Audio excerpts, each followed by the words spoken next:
We're excited today to have Emmy award-winning actress and New York Times bestselling author Carolyn Hennesy talk about her career, passionate love of animals, and even the flying trapeze fitness routine. I'm Roy Ice. Welcome to Lifestyle Magazine.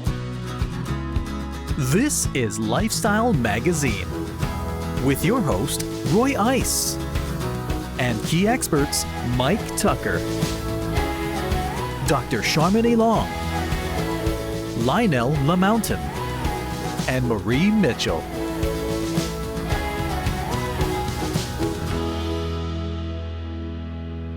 I'm delighted to be here with amazing actress Carolyn Hennesy, and I just have to, right at the beginning, ask you this question because it shocked me when my producers told me, you do trapeze? I fly trapeze. Oh my word. I've been flying trapeze. Flying trapeze, that's the one where you leave the bar and you spin around and you get caught for about 20 years. And I also do the static trapeze. You see a lot of that in Cirque du Soleil. And I have a trapeze at the end of my driveway. What? Doesn't everyone? What? Yeah, in Hollywood, you know. So I've been doing that for about 8 years. I'm amazed. What convinced you, or what dare did you lose to start the trapeze? I lost a bet. At university, umpteen years ago, I was doing a production of Comedy of Errors, and the director wanted a circus theme, so the two lead females were on static trapezes. And so I had to spout Shakespeare hanging by my ankle. While you're doing it. Exactly. Because it's not hard enough. No, exactly. So I discovered that I've got now 3 homes. I've got my home, I've got any studio set anywhere. Right, welcome home. Yes, and or a theater, and then the air. So I'm at home in the air. I always say that anybody who's experiencing anything in their lives, what good or bad, should go and get up on the climb that ladder, stand on the trapeze board, and then take a swing. Because once you do that, the world cracks open for you. You can conquer anything. Yeah, I can understand, because if I can survive that. Exactly. Oh my word. So you do that now? Mm-hmm. That is For about 20 years.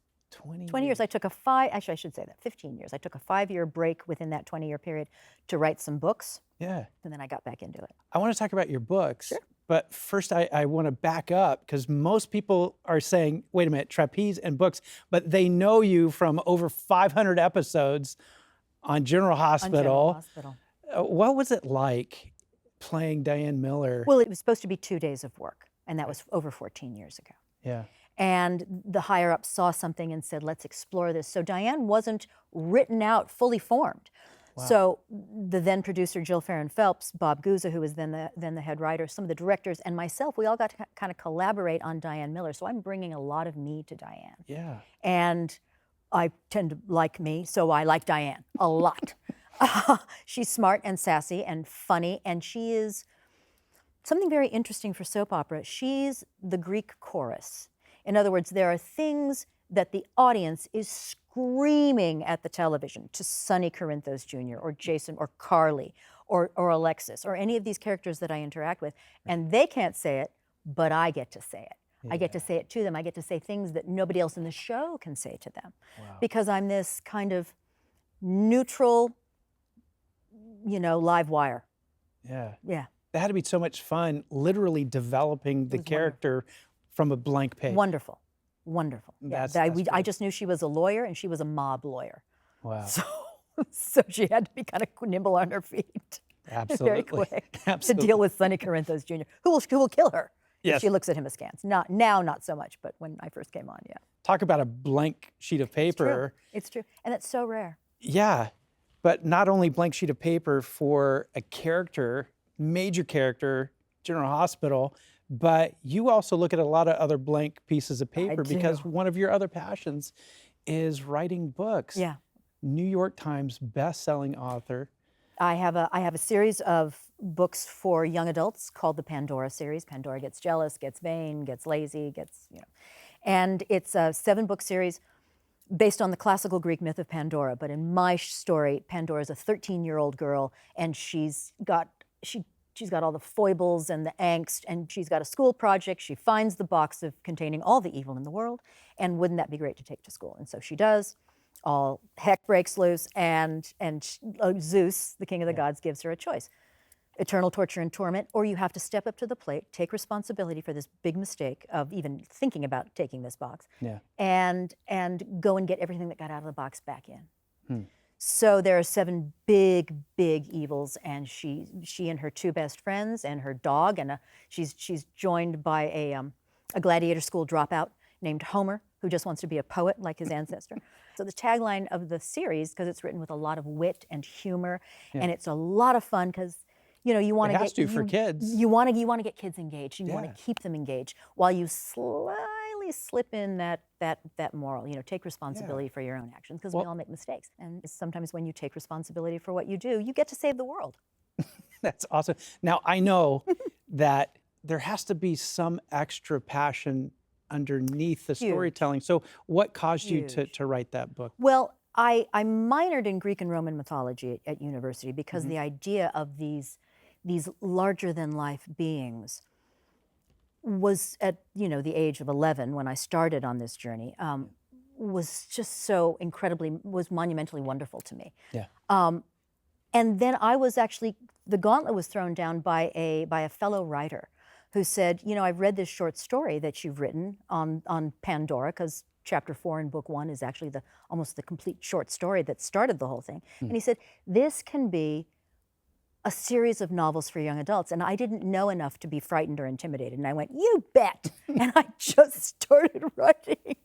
And so the first book took about 6 weeks because it was literally almost like spirit writing. It just flowed out of me. The subsequent book's a little longer, but with each one, the writing becomes more mature and the characters become more developed and they tell me where they want to go. And I take them there, or I say, nope, nope, we can't go there, we have to go over here, but that's very rare. And it's the use of the imagination for anybody in any walk of life, any place on the planet is so necessary. Absolutely. It's so incredibly necessary to keep you vibrant and vital and wanting more out of life. I can't wait to read your books. Right. Because I haven't yet, and I cannot wait to pick them up. You'll enjoy But them. you've got some other passions, and I want to talk to you about these furry passions. Oh, that's the big thing. Absolutely, right when we come back.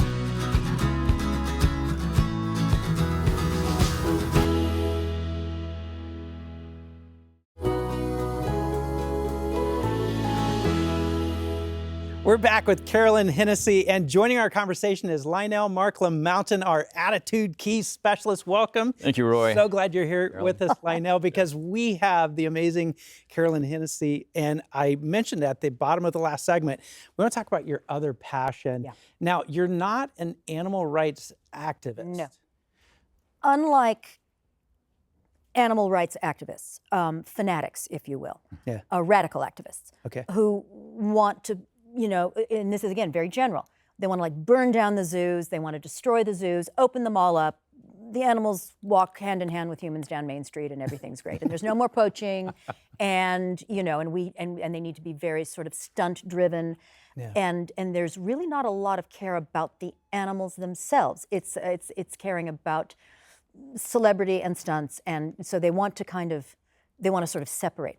Okay. Advocacy understands at this point in human civilization, there are no more wild spaces left. The earth is becoming overpopulated.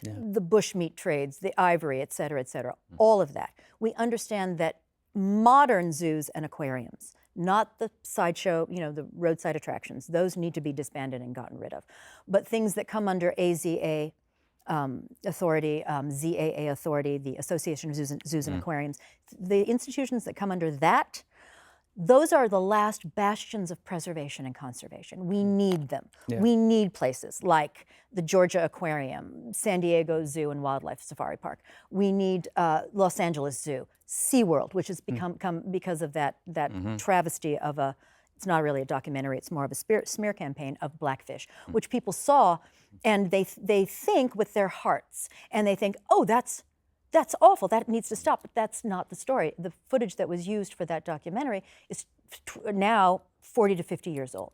So what we have learned in that intervening time is crucial to the preservation and conservation of species, because we lose 150 species a day on this planet. Sometimes they're microbes. Doesn't matter. Doesn't matter. Some, you know, when we lose the big metaterrestrials, the elephants, the metamarines, the orcas, then we are not far behind, because we need them. They don't need us at all. Where did you become so passionate about animal advocacy? I was sent a letter 14 years ago when I first started on General Hospital. I developed a wonderful and large fan base. And a woman sent me a letter saying, watch this video, boycott Ringling Brothers. They bad. And I watched the video and I said, boycott Ringling Brothers. I tweeted it out to my followers. And a wonderful man who has become my advocacy mentor, a man named Grace Stafford, Dr. Grace Stafford. He's a fan of General Hospital, and so he followed all of this. And he wrote me back and he said, thank you so much. We need voices like yours in Hollywood. Thank you so much for speaking up for the animals. However, you might want to know this. That footage is decades old. They have the greatest breeding program for elephants. They're starting to use positive reinforcement techniques. So I did that thing that I hate that a lot of people do, and that is you speak without knowing the facts. So I decided I will never do that again, and I became educated. I've traveled the world, I've traveled the country. I'm an ambassador for American Humane, an ambassador for the Los Angeles Zoo, and I could talk literally nonstop for hours about the fact that this planet is all we've got that we know of right now, and it's like a little spaceship, and the rivets are popping out. So when it comes to passion, this is something you're really passionate It's about. huge. It's just I mean, not a this cause. is no. Was there before you got the letter from the fan? I'm the really one so passionate. You're passionate about everything you do. You have to be. Exciting. Gives us goosebumps. You have to be. What does it mean? This is a big. What does it mean to live with passion for you? I mean, a lot of people are complacent. We're indifferent. We're surviving. Way. Most important is to get out, meet people, enjoy your life, live every single moment if you can. Happiness is that's the goal. That's the goal for everybody. How do you stay happy? I love my life. I love what I do. I am so incredibly blessed to do for a living that which I love. You know, so and then trying to save as many animals as possible. I cannot go to the shelters because I will simply grab all of them. You'll take them all home. Exactly. As our attitude specialist, I'm going to ask you that. I'm going to put you on the spot and ask you the same question. What brings passion into your life? What's the root of that? You know, certainly stories like Carolyn's, it's inspiring to all of us. I think that a lot of people confuse passion with feelings and emotionalism. So I've been doing a lot of thinking about this too. I think passion is actually, and she's kind of hitting on this, I think living a life of passion is living your calling. It's about your calling, it's about your purpose, it's about making a difference. It's about going within and finding out what your internal compass is, which is your values, what you stand for, what you don't stand for, even if you don't feel like it, especially when you don't feel like it, because there have been passionate people all throughout history who've led, who've bled, who've died, and they didn't feel like doing it in the moment, but they were passionate about the change and the cause because it's what they were. They were called to do it. So passion for me is not feeling an emotion. You certainly have that. It's about doing, it's about being true to yourself and true to your calling to unlock your best 100%. Life in every part 100%. Of your interaction with this world. Making a difference in making a difference. life. And being a hero in not only everyone else's life, if you can, but in your life, and that is doing the hard thing. Yes. Noble people and heroes, they don't shy away from the hard thing. They don't like it, but they do it because it's the correct thing to do. And what a great thing to end on. Thank you so much My pleasure. for spending time with us. And Wrap it easy. yes, and for being with us today. In our next segment, we're going to meet yet another animal lover and trainer, James Craigmyle.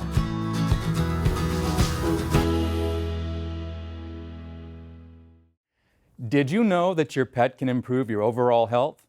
They're a source of unconditional love, and they help ease stress, anxiety, loneliness, depression, and even encourage physical activity.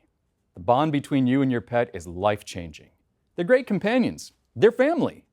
You can lean on them during times of grief and stress, or just when you want to cozy up on the couch and watch TV. Pets take a lot of time, energy, and money, but the happiness and love they bring you is worth it.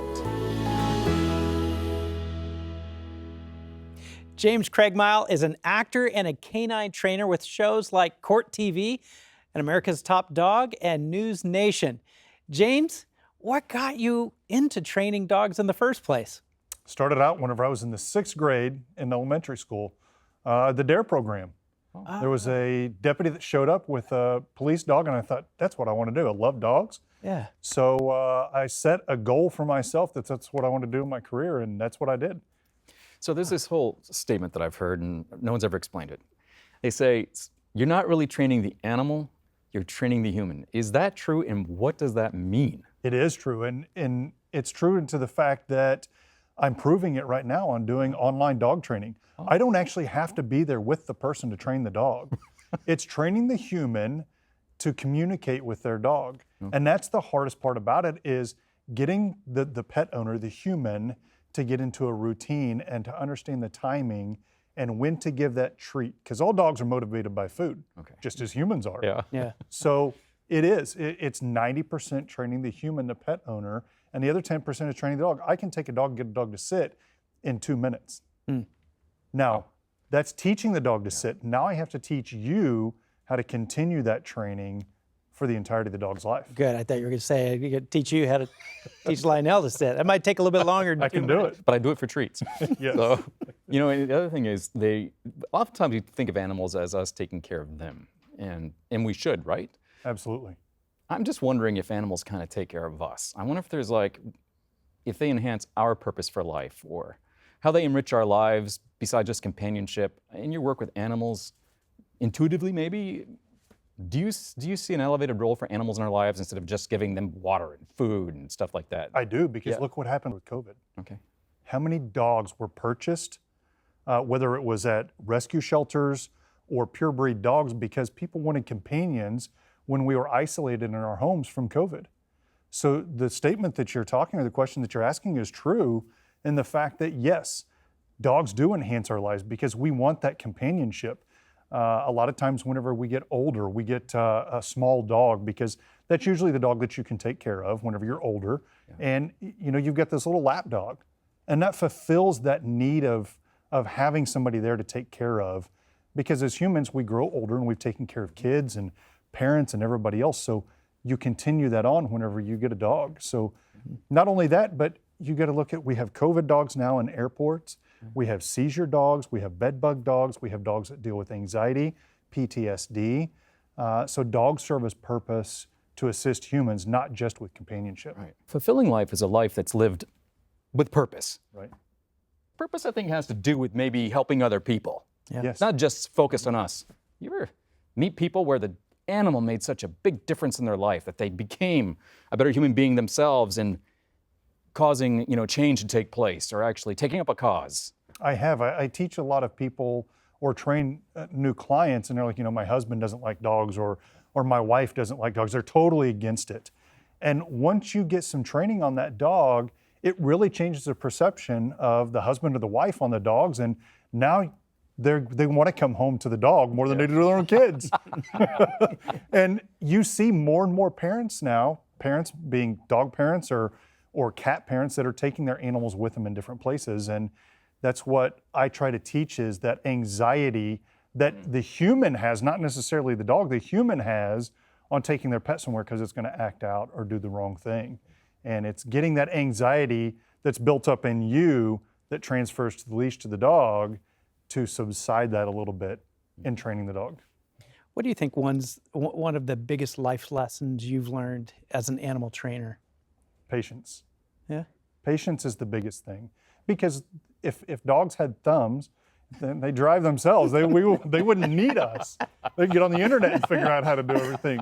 So it's not my dogs. Right. I'll just say that. Sorry, dogs. That's what everybody says. Everybody's like, my dog, he's special.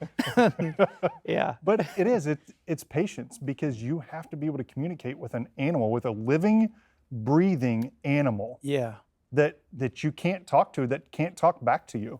I mean, if dogs could talk, my gosh, we'd probably all be in the world of hurt. But it's true. It's patience, and it's patience with teaching the pet owners, because the pet owners, they get frustrated. And I tell them, I said, this isn't something that's going to happen overnight. We're not going to teach your dog how to sit and how to hold it for 2 or 3 minutes while you go around a corner to cook an egg or whatever it is. Right. So you have to have patience with the animal. If you don't have a dog or a pet, can you recommend some good breeds to start out with if one of our viewers would like to get a pet and Yeah, not have one? it all depends on the lifestyle that you live. Are you an active lifestyle? Are you somebody who stays at home? Are you looking for maybe your father or mother who has mobility issues? So there's different types of dogs that serve different purposes. I had a lady drive all the way from Colorado to Missouri. She had a service dog. She was in a wheelchair, and she said, "Hey, I got this dog. It had training initially, and the training has basically digressed." So she brought it to me. 4 hours later, we had her dog back up to working condition for her. Wow. And it was a pit bull. Pit bull? Purebred pit bull. My That was her goodness. service animal. So the old cliche of, pit bulls are bad, or a Weimaraner needs to be with a running family is kind of not always true, but it just depends on your lifestyle. Do you want a big dog or a small dog? Do you want dog hair in your house? Or do you want, less dog hair in your house? So it differs. My wife and I are rescue dog people. Great. We love rescue dogs. What have you found the experience of people who have rescue dogs versus a normal breeder? They're more loving. Yeah. Because you're taking something that nobody wanted or that somebody discarded, and you're trying to make a better life for it than it had in the beginning. And I love training rescue dogs and the parents of rescue dogs because they're willing to put in more time than somebody who goes and buys a $3,000 purebred dog. We found that to be true as well. Our dogs are extremely Yeah. loving. It's been delightful having you on the Yes. show. Thank you so much for being with us. Thanks, guys. Stay tuned because after this break, I have a few closing thoughts.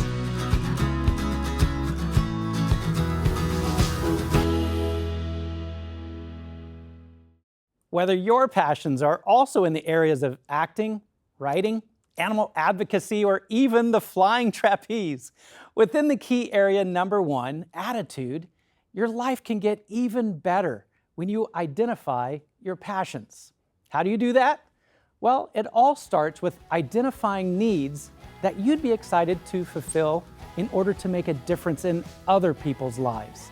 So let's go help people with passion. For more meaningful life tips and an opportunity to view this show and all other episodes, visit our website at lifestyle.org. Thanks for watching, and we look forward to continuing this journey with you on future episodes of Lifestyle Magazine.